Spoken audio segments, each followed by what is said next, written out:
If you spent your whole life being emotionally attuned to everybody's feelings around you, maybe developing some people pleasing tendencies where you're constantly hyper aware of what everyone else is feeling, and you, without even realizing it, are adjusting your behaviors so that you will feel accepted or seen or so that you can keep the peace, let me make you feel validated and seen for a second, because you probably grew up in an environment where emotional safety was not guaranteed. And maybe you had volatile parents or caregivers that made you feel that you had to behave in a certain way and fit yourself in some sort of box or mold in order to feel safe. So, as a protective mechanism, you learned from a very young age that it is not safe to be and show up as my authentic self. I have to always adjust and notice how everyone else is feeling so that I can keep the peace and adjust my behavior as needed, because otherwise there might be an emotional explosion and then I won't be safe again. And it's so upsetting that so many children have to deal with this and have to be raised by emotionally volatile parents who don't know how to regulate their own emotions. And this leads to their children developing people pleasing tendencies and constant hypervigilance of what's going on around them because they didn't feel safe to show up just as themselves. They had to learn from a very young age how to keep the peace and how to avoid being hurt. So these self-protective mechanisms that maybe frustrate you now, maybe you're annoyed that you have these people-pleasing tendencies, those were just designed by yourself to keep yourself safe.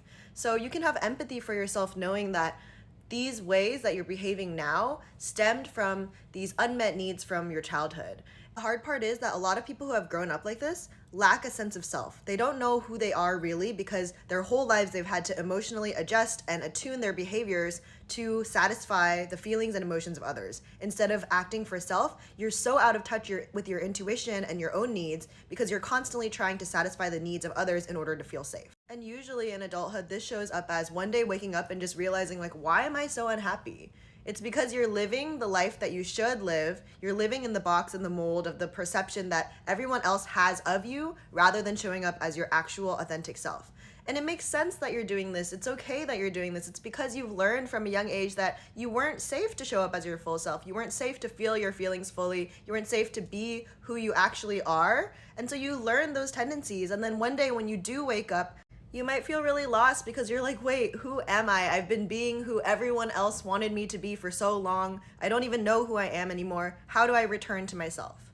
And the really beautiful thing is that even if you feel like it's too late, it's literally never too late to come back and return to yourself, because your intuition, that little voice inside of you, is always been there. It's just been quiet or shouted out by all the noise of everyone around you who's been speaking over your intuitive voice that actually knows what's best for you. And how do you connect back to that? It's by actually spending intentional time by yourself and letting yourself be bored and wander. So this looks like going on a walk without your phone, without technology, without a goal, without a place where you're going, and just connecting back to that quiet voice in your head and seeing where does it take you. Maybe you pass a shop that you think is cute and normally you would just walk past it because you're heading home anyway. What if you just stopped in that shop because something tiny, a little inkling in you wanted to go in there?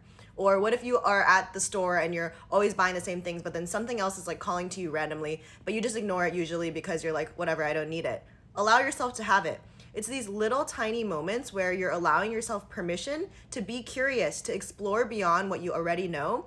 And these little intuitive nudges just grow stronger and stronger the more you listen to them. And then it'll start to look like you actually following these dreams that you once had when you were a kid, that you were always told was unrealistic and was not reasonable and was not possible for someone like you.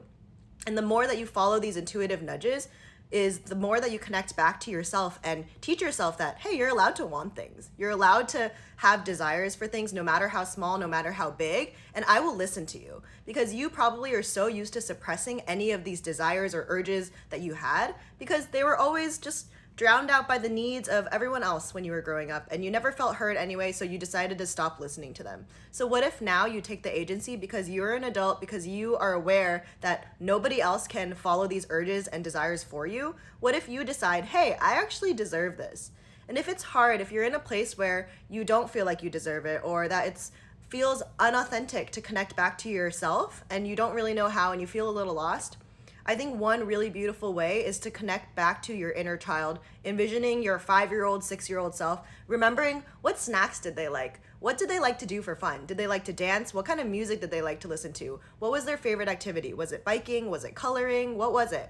And allowing yourself permission to explore these things that brought you just authentic joy when you're a kid. Because when you were a kid, you were so pure. You were not performing for anyone else from that young age when you were just getting to know life and you were just exposed to all of these things. You followed your desires without thinking about it because you were so young and you were so pure. So what would it look like to connect back to those desires that you had when you were a kid?